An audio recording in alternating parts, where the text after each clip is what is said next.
In this video, we will explore how webhooks work in Voila and how they can automate key shipment events. We will walk through creating webhooks for the following events: shipment created, shipment tracked, shipment cancelled, shipment failed, and authorization registered. In most webhook setups, post is the default method because you're sending a new event to the receiving server. However, put can be useful if you're updating an existing resource on your server each time an event occurs. I will start with shipment created. I've got a webhook test site and the URL is webhook.site. This site is going to simulate what happens when your webhook is activated. Copy the URL to the clipboard, log into Voila, click Create Webhook. I will name it Shipment Created. Select Shipment Created as the event, apply it to the right API account, set it to post, input the webhook URL you copied. You also have the ability to add headers. If you want to add headers, you can pop keys and values into the fields provided. If you don't need any headers, just click on Create Webhook. Then click to enable it. What will happen now is every time I make a shipment request to this API, I'll receive a webhook. Let's test it by either creating a new shipment or by clicking the test button. If I look at the webhook log, the webhook is already there. So now, every time a label gets created in this instance, a webhook will be sent to that endpoint. You can then choose what to do with that webhook, for example, send it to a database, use it for invoicing, or trigger some other business logic. I can create another webhook for shipment tracked. Whenever a parcel's tracking status is updated, for instance, in transit, delivered, out for delivery, or failed attempt, Voila will automatically send a webhook to your specified endpoint. In the webhook section, we click on Create Webhook. Name it Shipment Tracking. I then click on the event field and choose shipment.tracked. You would then choose the API account.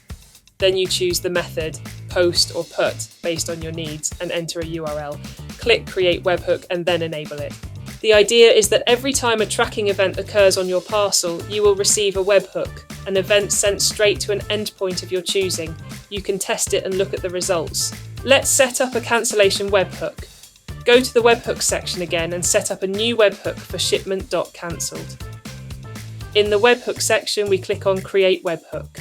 Name it Shipment Cancelled. I then click on the event field and choose shipment.cancelled. Choose your API account, select post, paste your URL and click Create Webhook. Then activate it.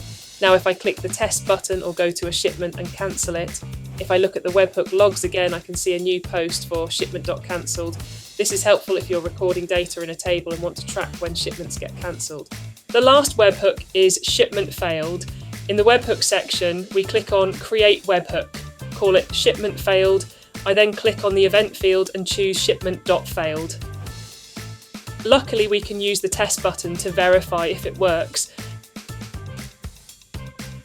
You can edit your code or test in Postman with the variable simulate error and set it to true in the courier section. Ensure that you have the right auth company, the date is in the future, then hit send, and it should also give you a failed shipment log. If you look at the logs, you will see all of the failed shipments. A shipment can fail for many reasons. Invalid shipment data, like missing address, unsupported country, or invalid service. Carrier-related issues, such as integration temporarily unavailable or service not enabled, label generation errors or failed booking attempts, and exceeded usage limits or API key problems. Lastly, another useful webhook you can use is when someone creates or registers a new authorization, using the same process and clicking on auth.registered. This might be useful for security reasons, if you don't want users setting up new couriers without approval.